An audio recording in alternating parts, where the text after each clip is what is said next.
The Anchor Hocking Glass Corporation brings you Crime Photographer.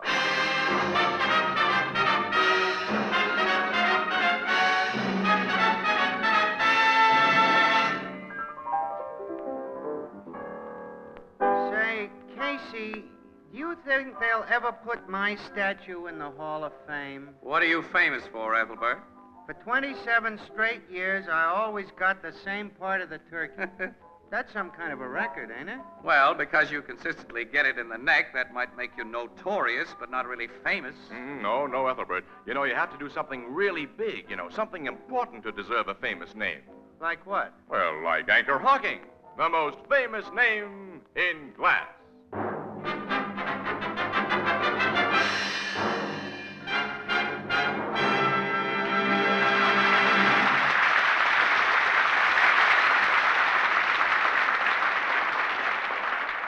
Good evening, ladies and gentlemen. This is Tony Marvin. Every week at this time, the Anchor Hocking Glass Corporation of Lancaster, Ohio, and its more than 10,000 employees bring you another adventure of Casey, crime photographer, ace cameraman who covers the crime news of a great city. Written by Alonzo Dean Cole, our adventure for tonight, After Turkey, the Bill.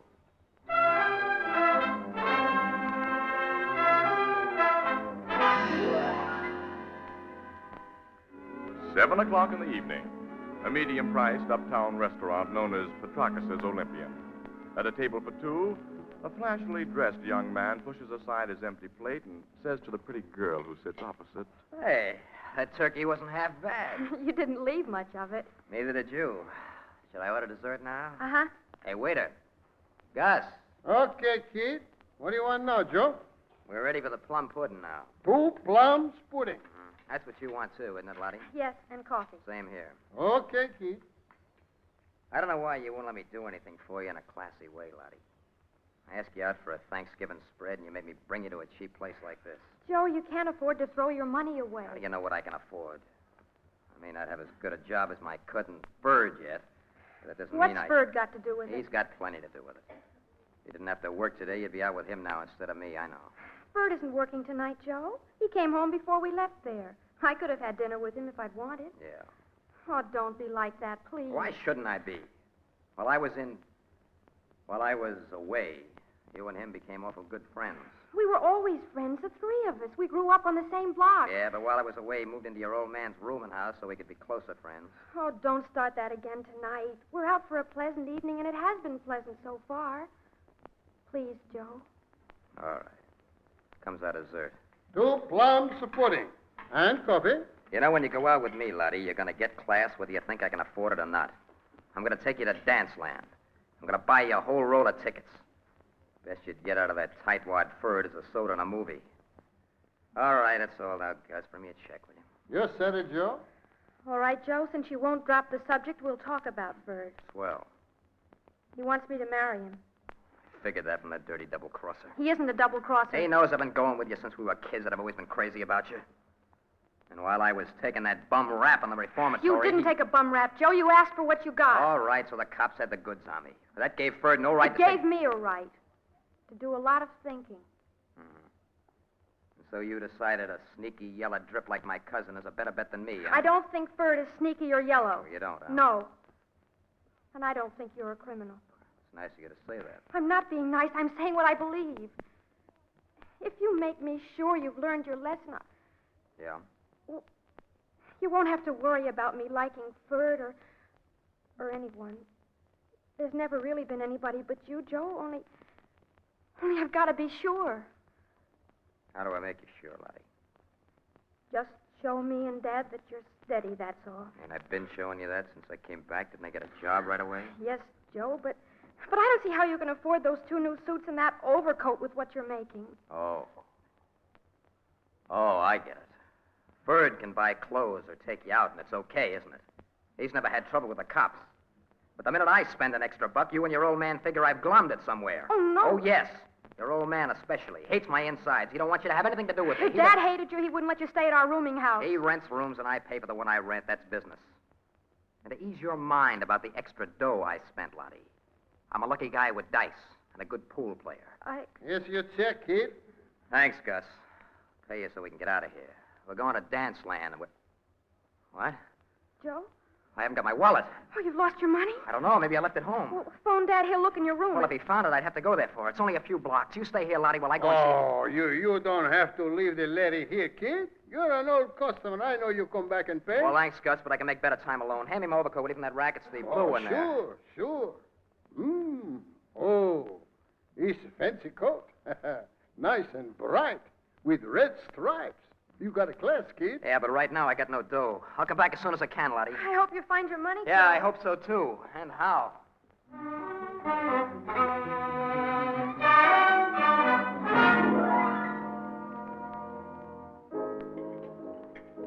Gee, Casey, it's nice of you and Miss Williams to have Thanksgiving dinner here in the Blue Note with me. Oh, we're nice people, Ethelbert. Well, the very best. True, warm-hearted, and generous to a fault. Pass the salt. Also Paul. honest, kind, and steadfast. Here's the salt. And Sure. pepper. You know, we're really understating our sterling qualities, Annie. We've risen to the heights of magnanimity, whatever that is, by chewing Thanksgiving turkey in this crummy joint we see every day simply because our little pal here had to work and could only get away from his bartending long enough to grab a meal on the house. We hope you appreciate our sacrifice, Ethelbert. Oh, I do. Good. Pardon my reach for the Tabasco. To prove your gratitude, Ethelbert, you can pay for our dinners. Yeah, well... Tabasco, Annie? Huh? Thanks. Say, you've made a splendid suggestion, Casey. Paying our bill will relieve Ethelbert of a small part of his obligation for our company. Yep. Say, come to think of it, you two are working today yourselves. You didn't have time to get a full meal any further away from your office than this crummy joint. Ethelbert, you impugn our motives. He destroys my faith in human nature, Casey. Yes.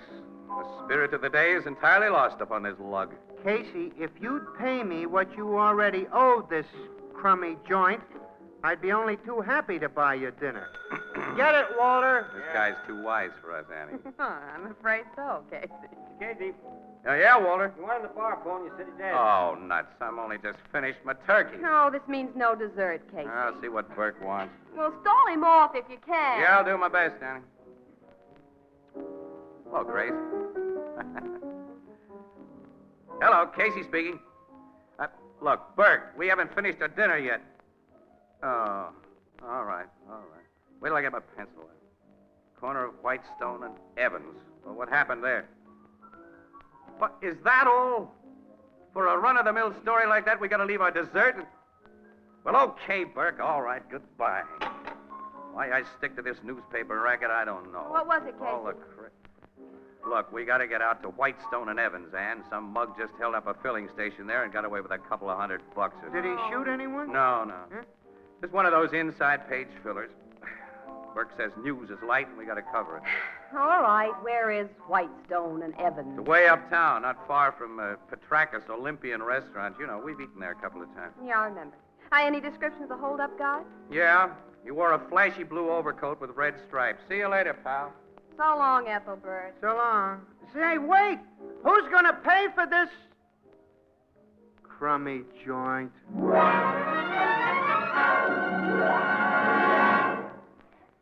Our story will continue in just a moment. In mansion or cottage, in city or town, Thanksgiving Day is a time for family reunions, feasting, and fun. But through all the gaiety, there runs a deep note of real thanksgiving for blessings past and present. There's a tacit recognition that a better-fed nation is a stronger, happier nation. And one of the ways in which the American way has made its greatest progress is in the production, preparation, and distribution of food. Now, take the matter of delivering food alone. The great organizations who process and ship us our better foods know that flavor, purity, and freshness are best preserved by clean, sanitary glass. And that's why, as you look around the shelves of your food stores, you see that so many famous brands are brought to you in gleaming, protective containers made of glass. Containers that preserve and safeguard flavor and taste while they permit you to see in advance exactly what you're buying. It's noteworthy that many of the leading brands of food of all kinds come to you in Anchor glass containers sealed with tamper-proof Anchor caps. Products of Anchor Hocking. the most famous name in glass.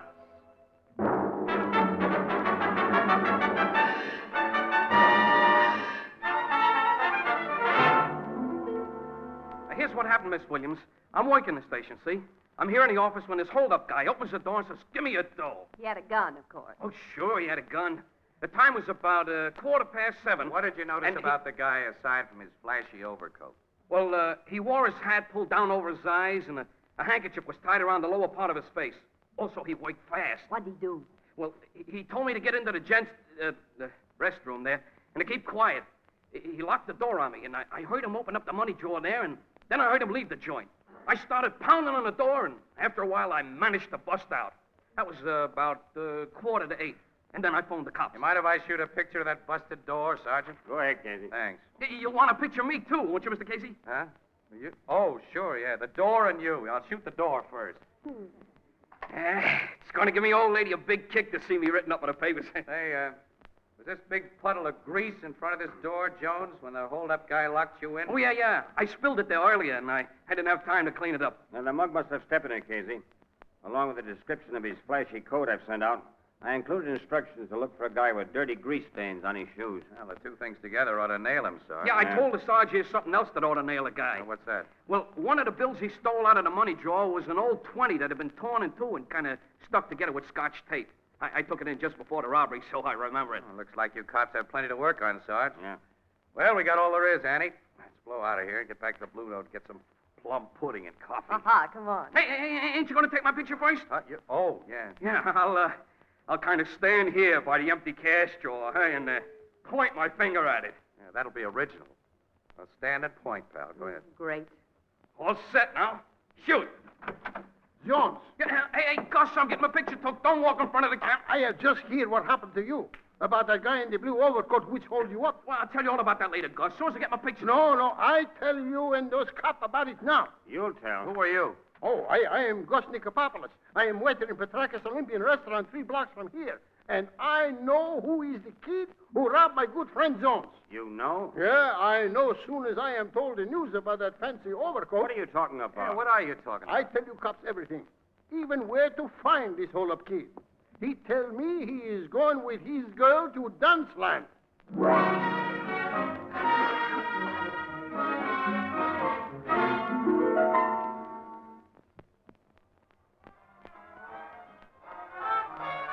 You got no right to pull me off that dance floor, copper. Don't believe this waiter, Sergeant. Joe hasn't held up anybody. We're going to see about that. Close the door, will you, Casey? Okay, Sarge. Now, this overcoat we got from the check room, it's yours, isn't it, Bowers? Yeah, that's my coat. And you, Jones. Say the guy who stuck you up wore a coat just like it? It's the same coat, Sergeant. You're nuts. The store I bought this blanket had a couple of dozen just like it. Now, take it easy, kid. If your story's okay, we'll check on everyone who owns a coat like this. I'm going to search you. While I'm at it, you can tell us what you did after leaving Petraka's restaurant. After you couldn't find your wallet, I mean. I went straight to my room and house. I looked for my dough.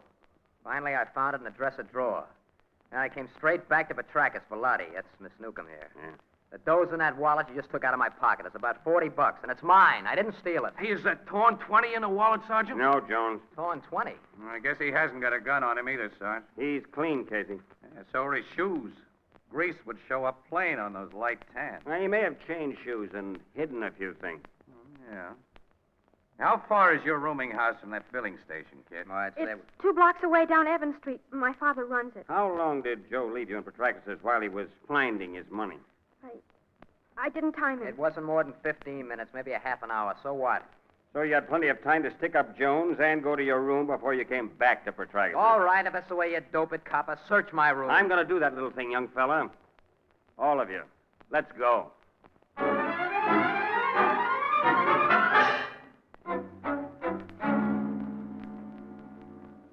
Lottie, why have you and Joe come home with all these people and these policemen? Everything's all right, Dad. They've made a mistake about Joe, but it's going to be all right. A mistake about A Joe? big mistake, Mr. Newcomb.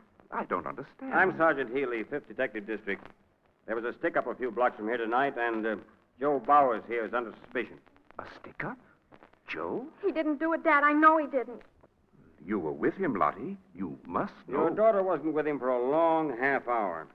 Mr. Newcomb, I haven't taken time to get a search warrant, so I'd like your permission to go over Joe's room. Give him a go-ahead. I have. He'll find nothing to tie me up with any heist job. All right with you, sir? Oh, yes, of course. Thanks. Take me to your room, Bowers. Come on. Everybody else stay here with this uniformed officer. Miss Williams and I'd like to go with you and Joe, Sarge. Okay, Casey. Oh, thanks, Sergeant. My room's on the next floor. It's right up those stairs. Lead the way, kid. And don't try anything tricky. Why should I try anything? All you got on me is that a stick-up guy wore an overcoat like mine. And that's all you're gonna get. There's the door of my room, cop. Open it. Make yourself at home. Give me your key. The door isn't locked. I never bother. I'll turn on the lights. Now do your stuff. I will. You won't find anything locked up here. 'Cause I got nothing worth stealing. And nothing to hide. Now, if you were going to work on my cousin's room across the hall, you'd need a fistful of keys. He's one of those careful, secretive guys, you know? You got a cousin living across the hall? Yeah, his name's Ferdinand. And is he a crumb? I take it you don't like him. I like him about as much as he likes me, maybe more. Because he's been making a play for my girl. He isn't getting anywhere. How you doing, copper? You see anything of the dough I'm supposed to have stolen or the gat you think I use in that stick-up? Not yet, kid. And you won't. I'm 100% in the clear. Oh, yeah? How did this get under your carpet? What? Casey. A torn $20 bill. Stuck together with scotch tape. I never saw that bill before. And I think Jones will identify it as the one taken from his cash drawer. Wait a minute. There's more dough under this rug, Sarge. A couple of $100 at least. I spotted it, Casey. I don't know how it got there. I didn't pull that stick-up. Cut the comedy, Joe. This money nails This you. is a frame-up. I tell you, it's a Where'd frame-up. you hide your gun? I never had a gun. I swear I did. Come clean, kid. Where's the gun? Wait a minute. Will you give me a break? Let me think. Let me think a minute. Yeah. Yeah, there's just one mug who'll pull a thing like this. And if you're right, guys, you won't let him get away with it. Question Ferd, Sergeant. Question my cousin Ferd. His room's right across the hall. Might be a good idea, Sergeant. Okay. Let's go over. There's the room. Yes? I'd like to talk to you a minute. This is the police. Just a second. I was just starting to get ready for bed. I'm Detective Sergeant Healy, young man. This is Miss Williams and, Mr. Casey. How are you? Hello there. What do you want? Let me close this door. Your cousin Joe here has made some accusations against you that it's my duty to investigate. Oh, he has he? Do you own an overcoat like Joe's here? Blue with red stripes? An overcoat like that? Or have you ever worn one? I wouldn't wear a zoot blanket like that if you paid me. You say? Yes, I say. Mind if I look around your room? Why? Bert, someone wearing an overcoat like Joe's held up the Whitestone filling station tonight and... What? You know where I bought this coat, Ferd. I think you got one just like it on the QT. I think you slipped my wallet out of my pocket just before I left here with Lottie tonight, so I'd have to leave her and look for it. You were watching the restaurant, and when I left it, you went to that filling Why, station. you're crazy. Sergeant, you can't believe Maybe it. I don't. But I want to search your room. Oh, wait a minute. Huh? Have you got a search warrant? No. Then get out of here. Say. I know my rights. Unlike a certain relative of mine, I've got a clean record. Who are you calling a lousy You, rat? Joe. Why, I'll knock And your if you- teeth out. Cut it up. Cut it, both of you. So you don't want me to search your room, hey, young fella? You heard me before, Sergeant. Hey, pal, wait a minute. You're taking the wrong attitude. If you got nothing to hide, this isn't the way to show it. He's got a good reason for saying you can't search, and I'm going to prove it. Keep out of that closet, Joe. Make me if you can. I'll make you. Hold it, Ferd. Let me go. Come Let out me of there, go. Joe. I'll get a warrant. You I'll won't tell need a you- warrant, Sarge. Look there. In What? the back of his closet, covered with other clothes. Oh. An overcoat like yours. Just like mine. And in its pocket, there's a gun. I never saw that coat before. I never saw that gun. Well, somebody did. Come on. I'm taking you both to headquarters.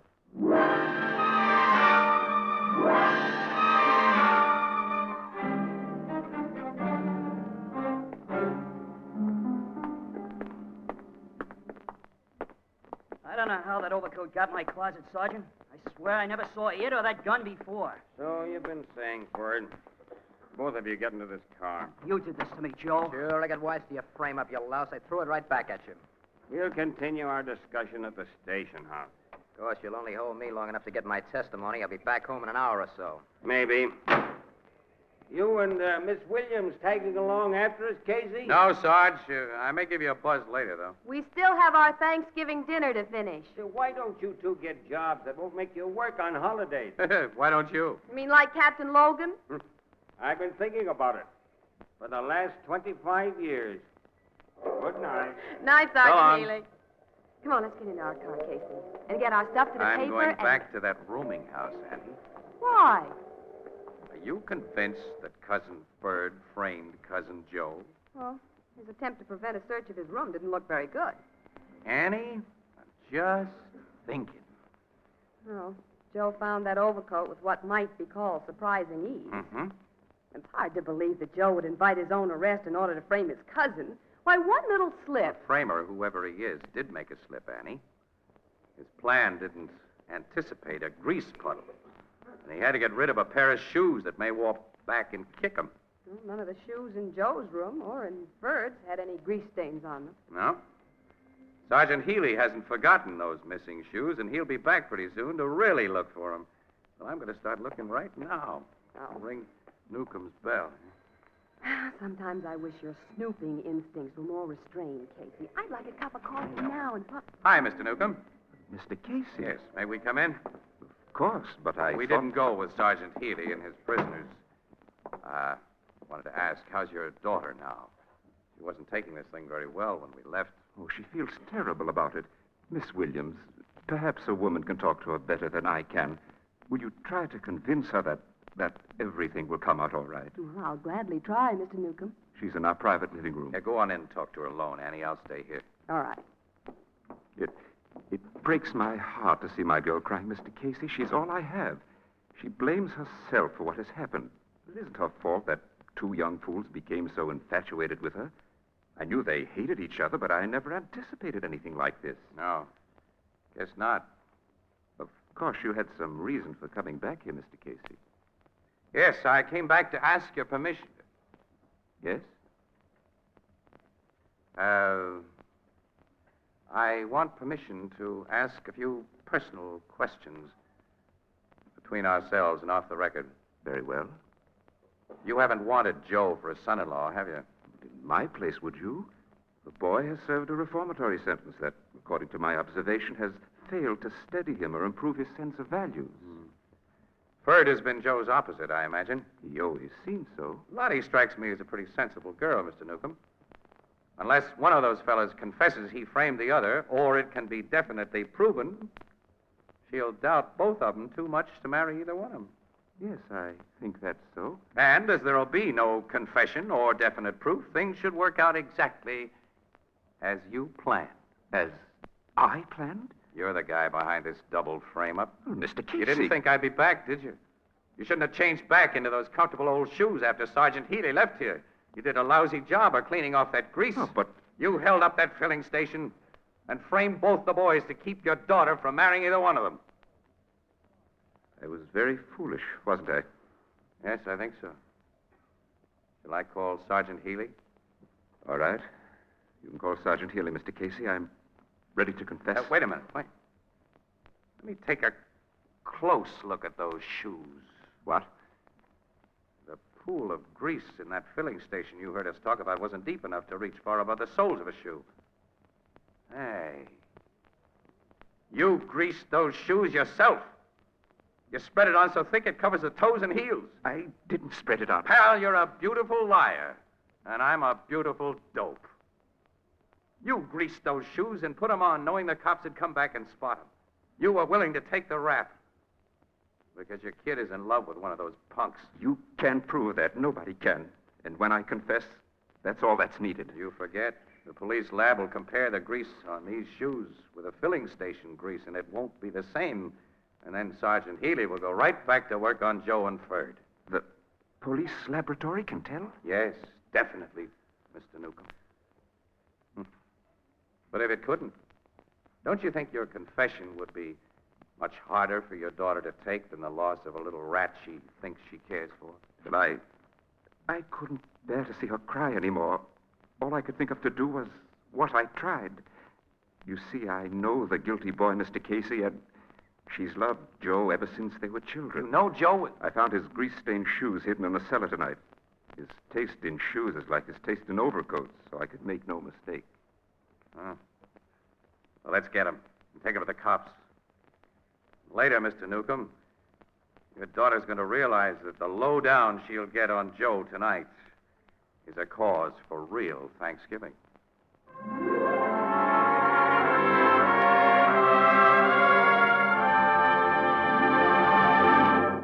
We'll join the crowd at the Blue Note in just a moment. This is Harry Marvel to remind you how important the new Anchor Glass one-way no-deposit bottle is to your enjoyment of ale and beer. It's a custom-made container made just for you. No one has used it before, and no one ever will use it again. When you're through with it, you dispose of it as you would any other food container.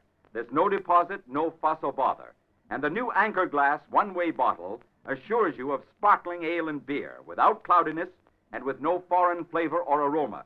Beer that's truly brewery bright. Most of the brewers of New England and those who ship ale and beer into New England have adopted this bottle for your protection and added convenience. For the Anchor Glass one-way bottle not only costs the brewer less than any other type of single-trip container, but it also gives you much more for your money. So here's a good rule. When buying ale and beer, always demand a glass bottle. And for extra convenience, demand your favorite brand in the new Anchor Glass one-way no-deposit bottle, a product of Anchor Hocking, the most famous name in glass.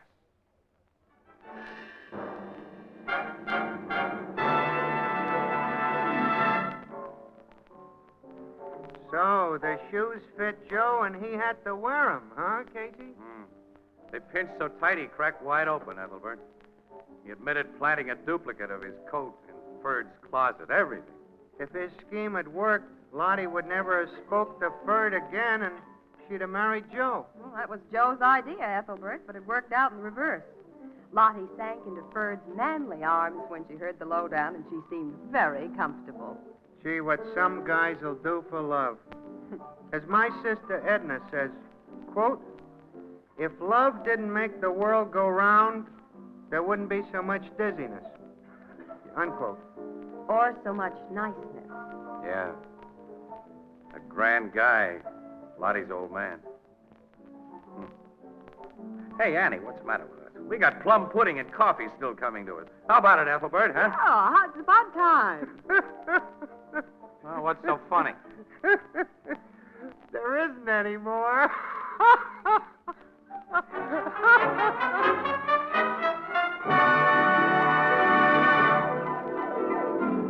Crime Photographer, starring Stotts Cotsworth as Casey, is brought to you each Thursday by the Anchor Hocking Glass Corporation, makers of Fire King oven glass, Anchor glass containers, Anchor caps and closures, all products of Anchor Hocking, the most famous name in glass.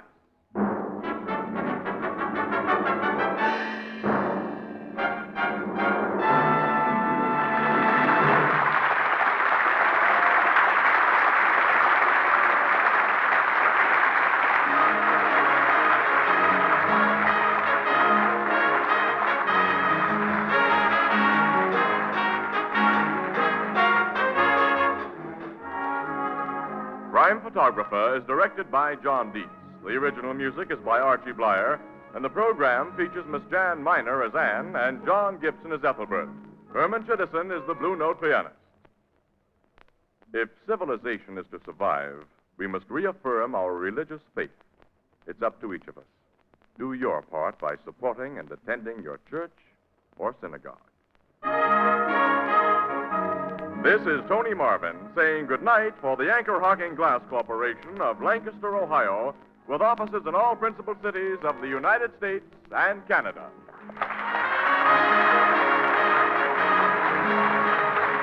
This is CBS, the Columbia Broadcasting System.